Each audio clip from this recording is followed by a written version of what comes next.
My. I'm so glad to come before you today. Really excited because we're being blessed one more time. And I am Dr. Lorenzo D. Smith, the host of Straight Talk, No Chaser.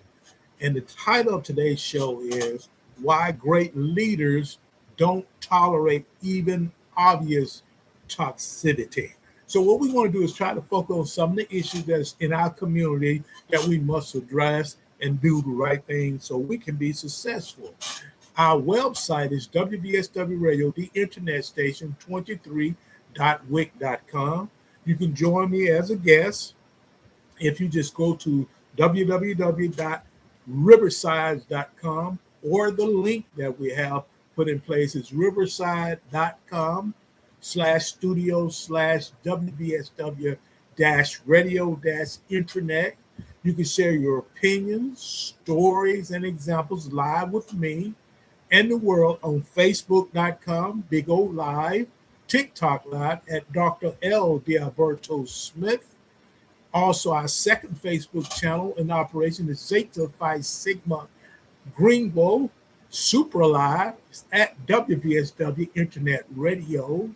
Tango.com is WVSW radio 1459. Then we also have Twit, and that is at Dr. L. D'Alberto 2017. Tick Live at Dr. Lorenzo D'Alberto Smith. YouTube, two channels. Another one at Dr. Lorenzo D'Alberto Smith. And the other YouTube channel is the Smith Way Enterprise. On-demand episodes are available for WVSW Radio by going to podservefm.com. You can check us out on Alexis, Apple Podcasts, Edge, Google Plus, iHeartRadio, Podbean, Pod Paradise, Snitchers, Pandora, Spotify, and Amazon Podcasts. Again, it's operated by podservefm.com, and the shows will only be audio. WBSW Radio, the number one internet station, has listeners and watchers in 61 countries and on 6 continents. You have an opportunity to register for our giveaways. It's WBSW Radio giveaways, and what we need for you to do is send your name along with the means of transaction. We're not asking for you to send us any money. We're asking for you to just send a means of transaction because we're going to send you some money. And you need to send your name along with one of these means of transaction. And the first one would be Cash App, Bitcoin, PayPal, Venmo, Zelle. You can send it to Lorenza D. Smith 15 at gmail.com. So you have an opportunity to check us out. We're glad to have you but you can be a part of our raffle, which is our giveaway, by sending your name. If you just want to send your name, it's fine. But if you want to attach a means of transaction, repeat them right quick. Bitcoin, Cash App, PayPal, Venmo, and Zelle to Lorenza D. Smith 15 at gmail.com. If you're on one of the social media sites, just on the comment section, type in your name along with one of those means of transaction. I'll make sure I put you in the canister for the raffle so you can be a part of you said, what are your raffles? We're going to pay for hotel stay for 3 nights, 4 days, 5 nights, 6 days, internationally and domestically. You have a chance to go to somewhere on us, meaning in regards to the stay is on us. All the other amenities, travel there, food is your responsibility. So we're asking you to be a part of this by making sure you register by sending your name or typing it on one of the social media sites, which is to Lorenza D. Smith 15 at gmail.com. That's where you're going to email it, or you can type it in the social media site on one of the comment area. Also, we want you to sow a seed with WVSW Radio by sending a like. I need for you to hit the like button. And when you hit the like button, you'll be sowing a seed with WVSW Radio, the number one internet station. Also, if you want to monetize with us, you can. Go to Facebook, Instagram, TikTok. We go live. You can also send us a $1 gift card. You can send it to WVSW Radio, the number one internet station. Also, if you want to monetize with us, you can go to Facebook, Instagram, TikTok. We go live. You can send it to WVSW Radio, the number one internet station. Also, if you want to monetize with us, you can. Go to Facebook, Instagram, TikTok. Podbean, Pod Paradise, Riverside, Super Live, Tango, Twit, Tick Live, and YouTube. Again, our title today is we're going to focus on, when we say straight talk, no chasers, we coming at you to focus on what's going on in the communities. We're going to lay it out for you. If you can accept it or not, regardless, but we want to give you some insight in, especially on this title, things that are going on in our community. The title is Why Great Leaders Don't Tolerate Even Obvious Toxicity. Ask yourself, do you tolerate toxicity? Will you consider yourself to be a great leader? If you're a great leader, you shouldn't tolerate people creating chaos around you. And when you recognize chaos, you step away from that chaos. What I'm going to ask each and every one of you to just think about: being a part of an organization or part of building an organization. You can be a colleague, you could be a fellow cohort. You're trying to build an organization that matters.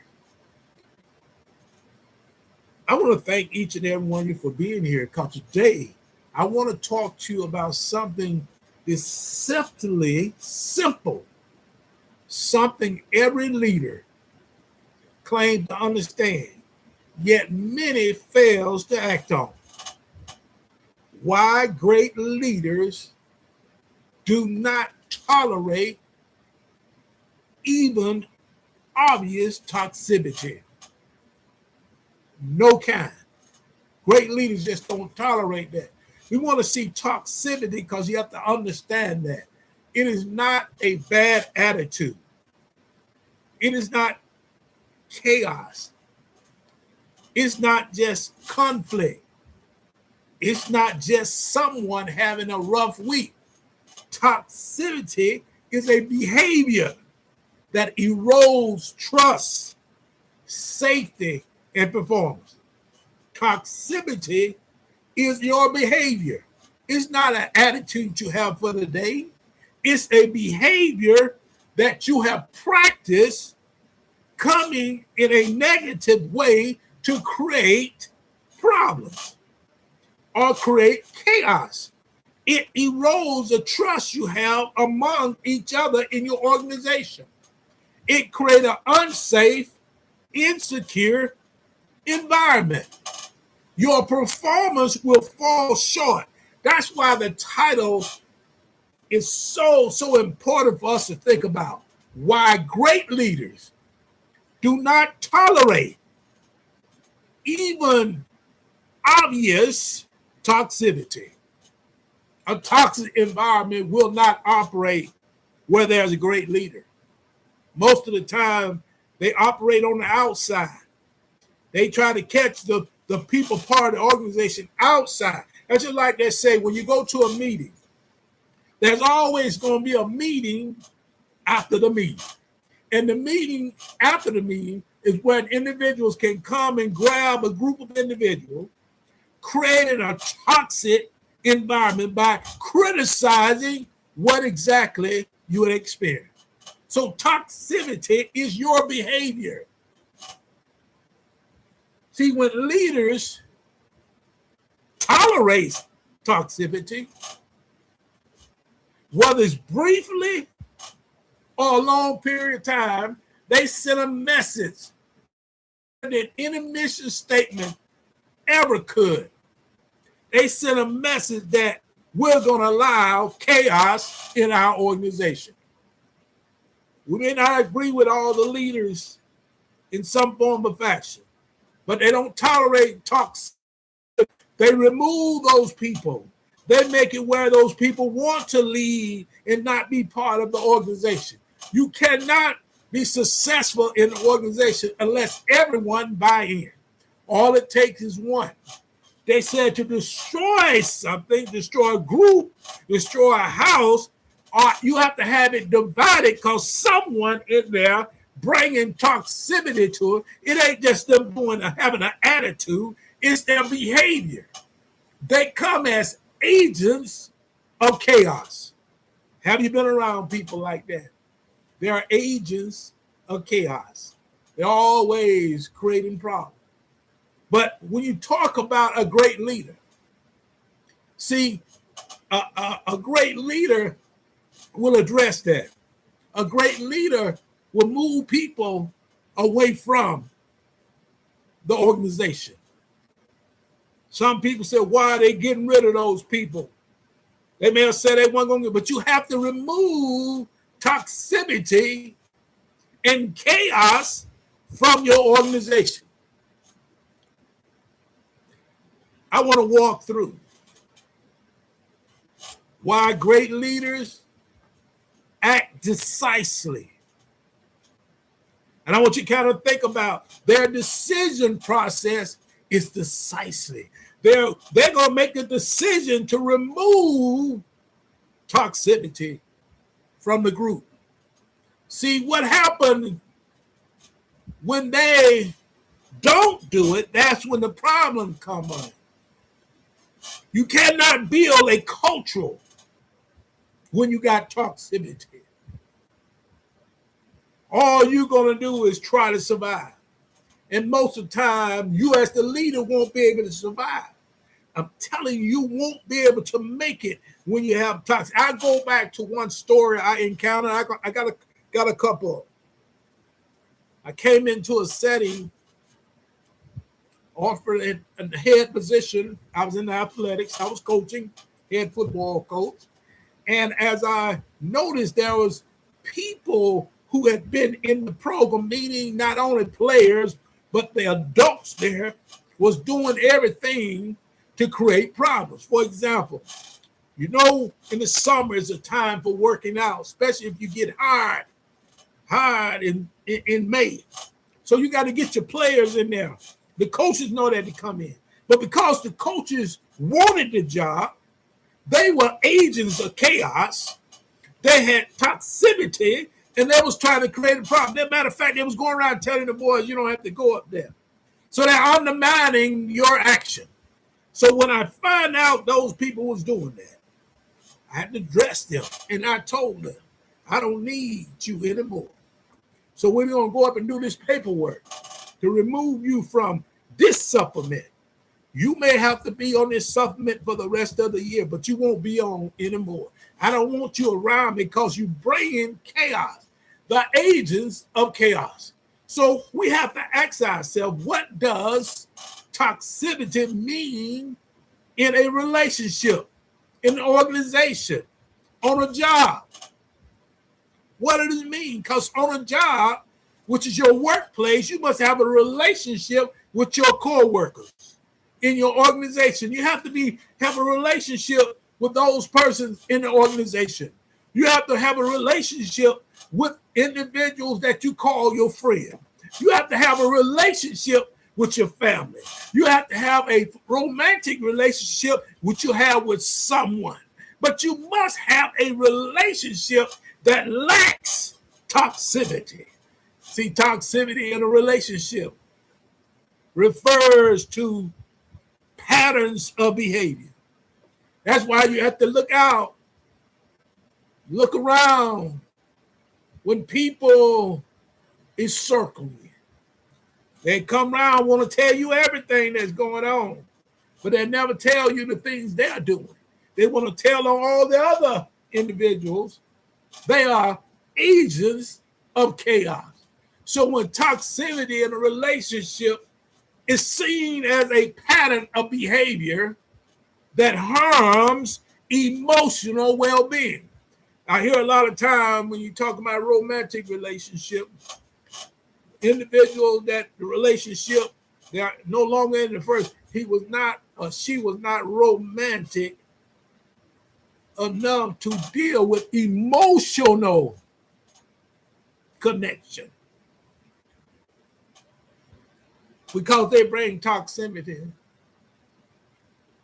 They're going to hurt your emotional well-being, whether you can be stable or mature. See, toxicity in a relationship create imbalance. You're always seem like you're fighting uphill in the relationship because that individual brings that behavior, a pattern of behavior with them.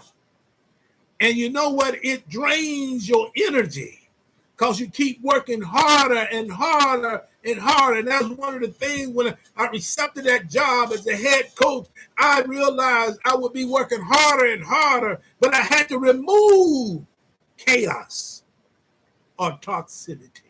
There was those patterns of behaviors I recognized. But if you don't recognize it, and if you don't address it, it will destroy your organization.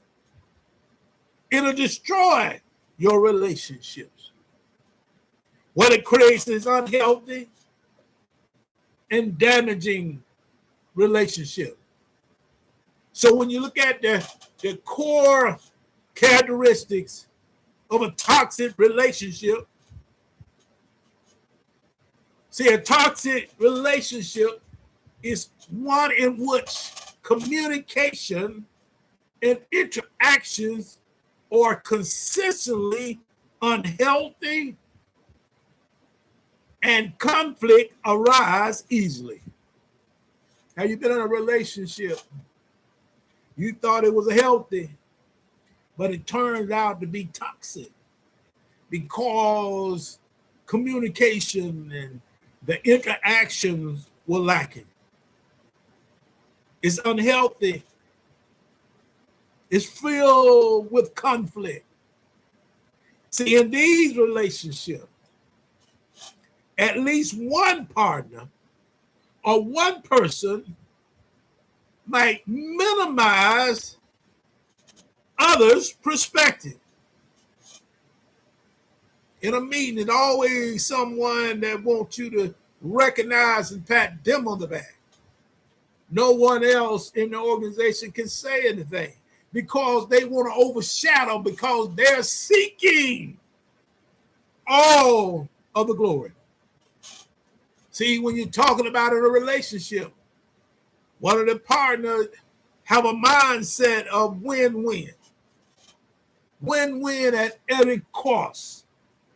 And we have to kind of think about, to be successful, you must have a process. And in your relationship, you must have a process. But you can't have that process until you have a conversation where you're effectively communicating the intention. Never go into a relationship without having a conversation about intention. What is your intentions? Because if you don't, you're going to end up in a relationship being manipulated. It becomes competitive rather than supported, leading to a lack of mental care and respect. See, toxic dynamics often involve jealousy. How many of you all have been in a relationship and this person continued to show their jealousy? My question, are you still in that relationship? They're insecure. Then on top of that, trust is gone out the door, which is a cornerstone. It is one of the foundations for a healthy relationship. They're dishonest. They wouldn't know the truth and be able to share it with you if it was standing there right beside them. They're in control. They want to be in control because they are manipulators. They are emotional manipulators. And these things can cause stress, anxiety, and isolation. See, a healthy relationship, which fosters self-esteem and emotional energy. Have you been in a relationship and it's healthy? You're excited about that. Your self-esteem is high.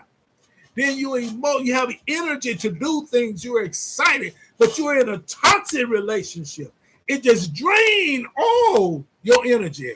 Your esteem is low. So you have to realize that toxic relationships or toxicity in a relationship erodes confidence. And it can leave lasting emotional scars. Some people, when they talk about a relationship or past relationship, they talk about baggage. See, emotional scars can be baggage because you're bringing them from that relationship and possibly in a new relationship. That's why I say you must heal. You must take time to heal first before you adventure into a relationship or a new relationship. They used to have a term, you're coming out of one and you go catching the person on the rebound, or you being caught on the rebound. So we want you to make sure you understand that these long-lasting emotional scars does not remove themselves. You can try to hide them, but something gonna trigger them that they're gonna show back up. And when they show up, they're gonna show out. So I want you to make sure when you recognize a toxic relationship, that old saying, when people show themselves, they're controlling, they're manipulative, they're disrespectful, they don't see your perspective, they're in there for win-win at whatever cost. It's time for you to pack up and leave because they had showed themselves. We talk about red flags, that those emotional scars created by the toxicity is the red flags. You ask yourself, what's really toxicity? What toxicity really is. Toxicity is often misunderstood.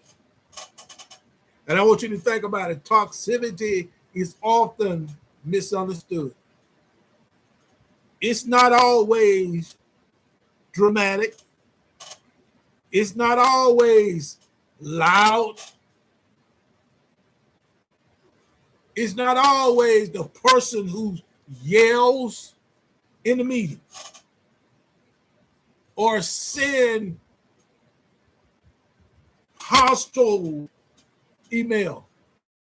Toxicity is any behavior that consistently harms the team or the group's ability to function. This includes gossiping. A lot of people try to gossip disguised as concerns. Acute toxicity, harmful effects from a single exposure or multiple exposure within 24 hours. Passive resistance disguised as just asking questions. Subacute toxicity, effects from repeated exposure to their behavior over days to weeks. Chronic negativity that drains your momentum, drains your energy, causes you to lose confidence because it keeps happening over and over and over again. Undermining decisions after the meeting ends. You remember I said a few minutes ago, the meeting that happened after the meeting. So always someone want to have the meeting to get their point across because they weren't able to convince everybody to go along with what was going on or what they wanted to. See, they want brain bots. They want to bully. They want to manipulate. Withholding information to maintain control.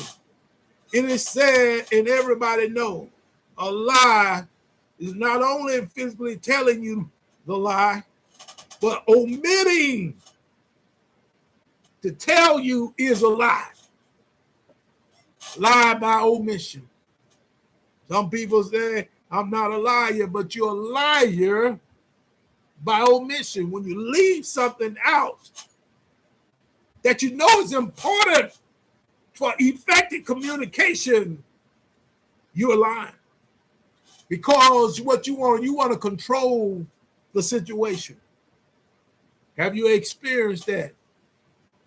When you've been in the presence of people that you really care about, and they're going to say, they're coming with the conclusion something happened, instead of telling you about it, they'll wait months and months, and when they tell you about it, they're going to say, well, I was afraid. How you going to respond? See, it's better to tell me then and I can respond when it happened, but you wait 9 months later, 10 months later, 12 months later to tell me, then you say, I was afraid. How you going to respond? See, you're thinking, because you know you're trying to control and manipulate the situation. Subtly disrespect that accumulate like rust. People that disrespect you wherever opportunity they can get. It accumulate like rust. You know, there was a pipe, they removed metal pipes because over a long period of time, rust would get in there, and if it was water running through those pipes, that rust would get in the water. See, they showing this slight level of disrespect. And it accumulates problems. And yes, sometimes it's the obvious stuff. Bullying, harassment, open hostility. But here's the truth. Obvious toxicity is only obvious when leaders are willing to see it and don't respond to it. You ask yourself why leaders tolerate toxicity. Do you want to be a part of an organization or in a workplace, in a community setting, in a church setting, when the leader obviously tolerate toxicity? See, if toxicity is so damaging, why do leaders tolerate it? Leaders may tolerate toxicity for several reasons, including a lack of self-awareness, a focus on short-term results, systemic issues, fear. Some leaders tolerate toxicity because of fear, intimidation, misunderstood leadership models, lack of training and development, personal insecurities, and egotism. That person is an egotistic person. See, these facts of factors can create an environment where toxic leadership is accepted or even rewarded, leading to a detrimental impact on employers, employees, family, boards, well-being, as well as the organization health, because toxicity often come wrapped in something seductive. Let me show you how it's wrapped. Those seductive things like high performance. We're scoring well, so we're not worried about the toxicity. That person we have to have on the team. That person I have to have in my life. Not understanding they're controlling you, manipulating you. Deep institutional knowledge puts you in a situation where toxicity is creating division in your workplace. It comes charismatic.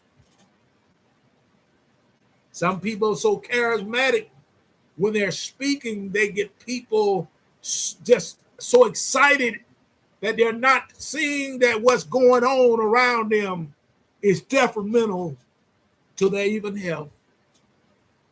Seniority, people in the top, they got the number of years, or people right beside you been working at 30 years and you've just been there 10 years.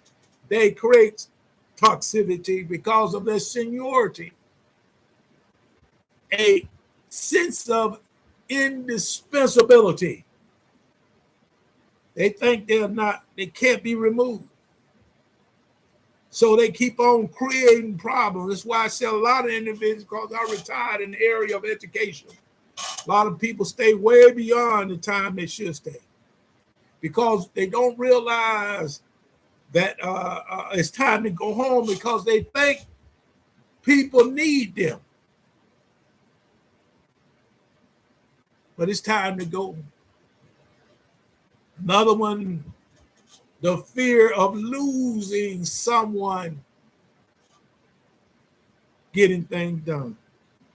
Some people, leaders, keep people around because they don't think anyone can replace them. See, many leaders convince themselves it's not that bad. Don't get caught saying that it's not that bad. It's really bad. But you're trying to bury your head in the sand. And you're not going to be able to withstand as that thing begins to grow more powerful, more controllable. They're going to control you till you will lose in the end. They may say they don't mean it. Yes, they do mean what they say. You should mean what you say and say what you mean. Or they may say we can't afford to lose them. See, they're made it where they're so important that you can't lose them. The truth of the matter, you're going to be better off if you remove them. See, a good leader don't allow toxicity to linger, because when it lingers, it's a pattern of behaviors. Another ideal and another thing leaders convince themselves of is maybe this team is overreacting.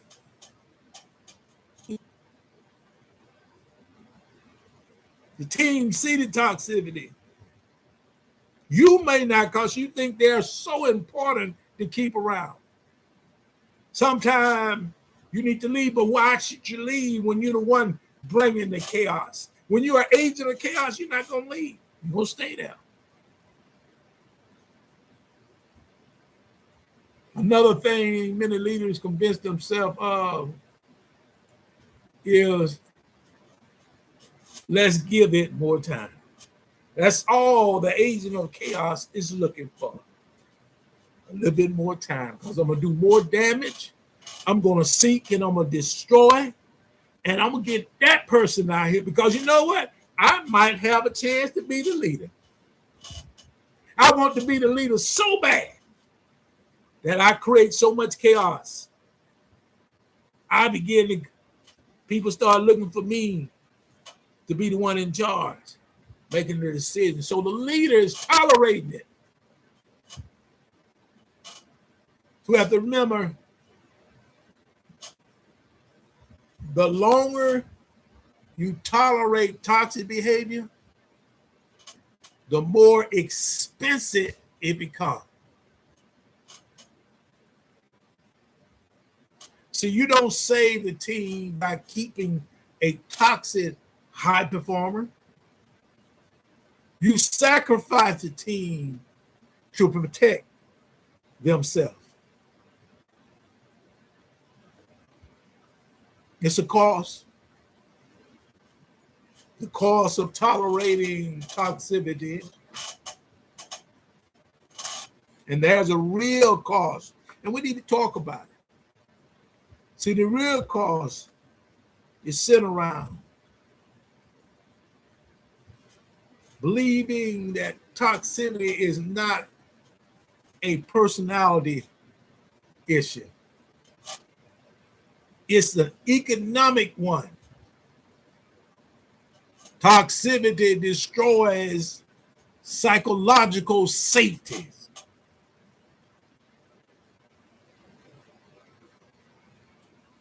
See, teams stop speaking up. People stop sharing ideals. Innovation collapse. Silence becomes the norm. Toxicity drives away your best people. High performers don't stay where they feel disrespected. They don't stay where they feel unsafe. They don't stay where mediocrity is protected. And there's the painful truth. There's some painful truth with this. And here it is. Your best people leave quietly. Your toxic people stay loudly. Your best people leave quietly. Your toxic people, your agent of chaos, the one want to control, stay loudly. Society, we can see that every day. We have a lot of people who come as agents of chaos, and when things don't go their way, they're not going to leave quietly. Even they're asked to leave, they're going to be loud. They're going to be resistance. They're going to be disrespectful, because that's a pattern of behavior that needs to be addressed. Either it's going to be done legally,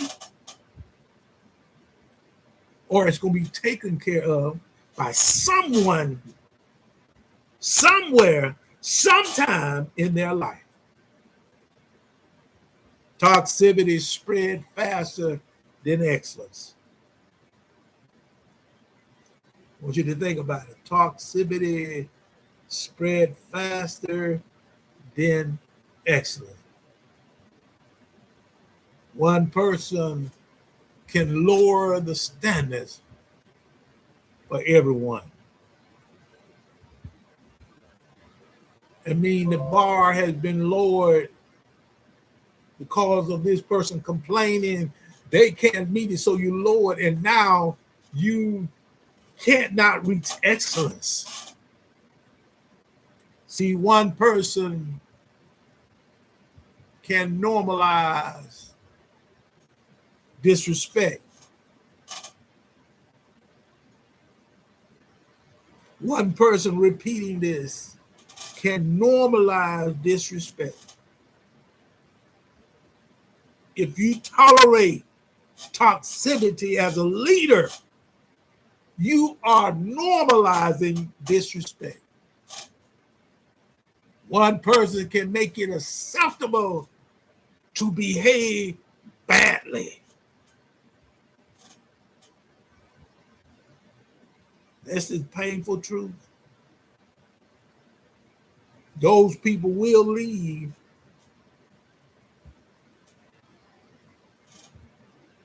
but they're going to be kicking, screaming, and hollering when they leave. Toxic people stay loud.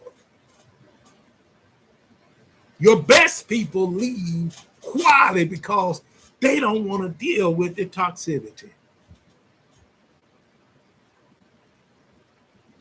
We have to remember cultural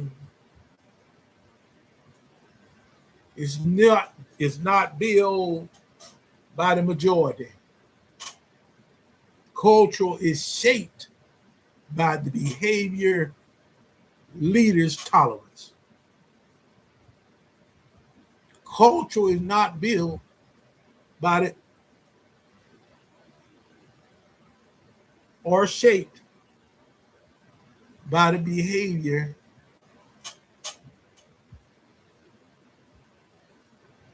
leaders tolerate. That's how culture is shaped.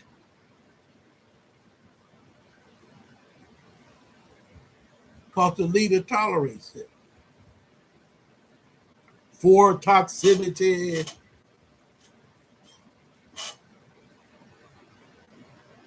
kills trust. Toxicity kills trust.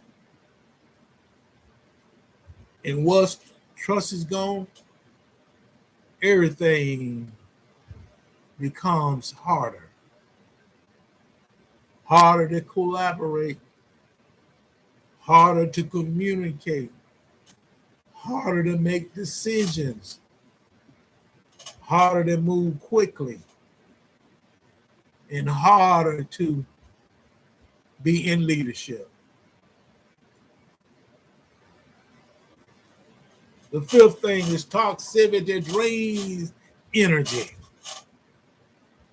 People spend more time managing emotions than doing work. They spend more time avoiding conflict than solving problems. They spend more time protecting themselves than contributing.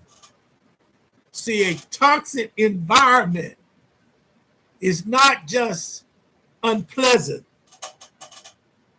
It is operationally inefficient. Repeat that. A toxic environment is not just unpleasant. It is operationally inefficient. So as we look at great leaders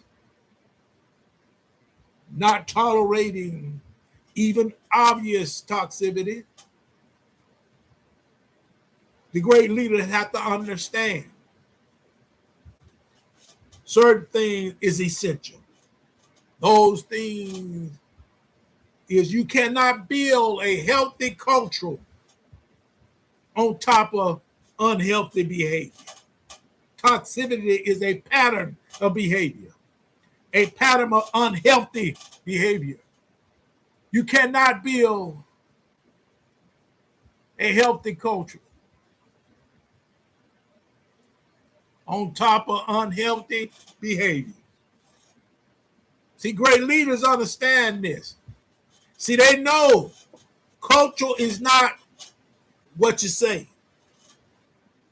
Culture is not what you write on the walls. Culture is not what you tolerate. Culture is what you reward. Culture is what you walk past without addressing. Cultural is not what you say. Cultural is not what you write on the wall. Cultural is what you tolerate.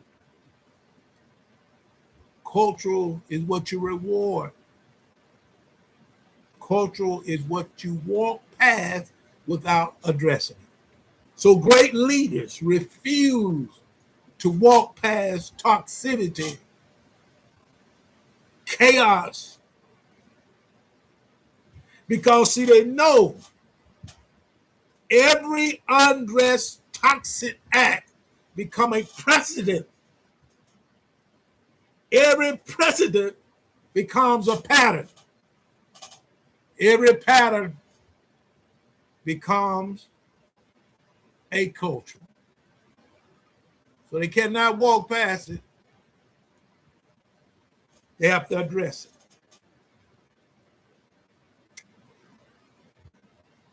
The myth of the toxic high performer. See, we're going to dismantle one of the most dangerous myths in leadership. The toxic high performer. See, people say, yes, they're difficult, but they deliver results. But here's the truth. If someone is toxic, there is not a high performer, or they are not a high performer. If someone is toxic, they are not a high performer. No, they're not. They are net negative. They might produce numbers, but they also destroy. Seek and destroy.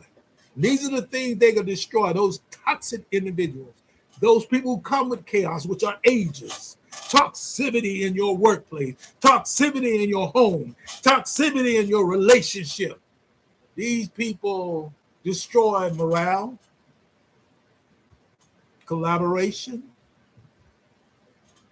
retention,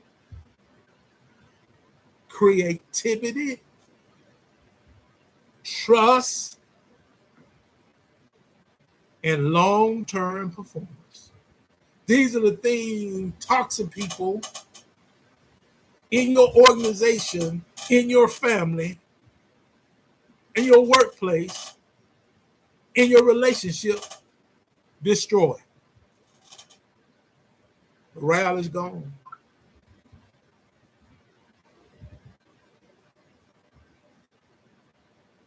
See, a true high performer elevate the people around them. A toxic person extracts value from the people around them. I'm going to repeat that. A true high performer elevates the people around them. A toxic person extracts. That means they're going to take away value from the people around them. Great leaders know the difference. That's why great leaders have to respond to toxicity.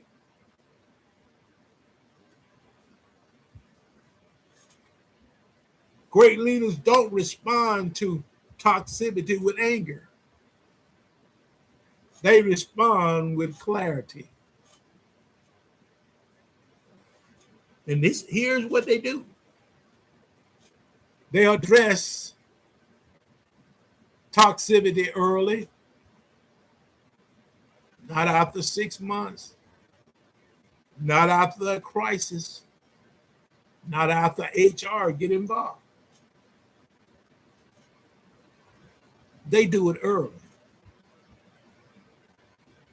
They separate intent from impact. Remember I said, even in a romantic relationship, what's mentioned, talk about your intent or the intentions. Because if you don't, when the impact occurs, you're too late. Great leaders separate intent from impact. See, intent is private. I'm telling you. The impact is public. See, if you don't address and share and tell people things from the beginning of the relationship, romantic relationship, it's going to come out in front of everybody. The impact becomes public. See, great leaders in the organization focus on impact.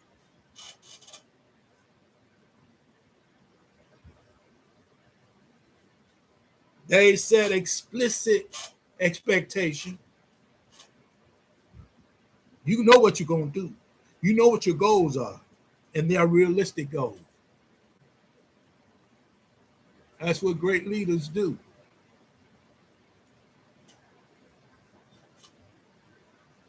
They inspect what they expect.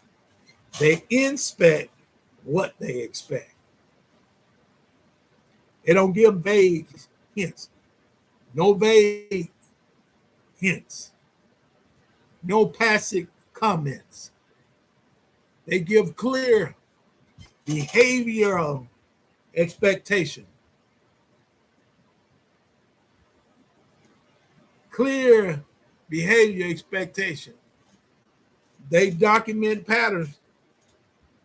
One of the things a lot of administrators in education, they don't like documenting things.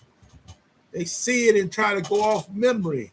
You need to carry it, because I remember as an administrator, a principal, I carried a pad and I used to write down things. What's going on in my building? What's going on in the classroom? Then I have to address it. And I will at the end of the day. I don't let it be a week or 2 weeks. I'll address it at the end of the day.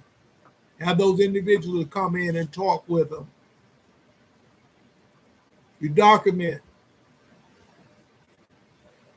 patterns, because patterns tell the truth. Patterns reveal whether someone is workable, coachable, directable, leadable.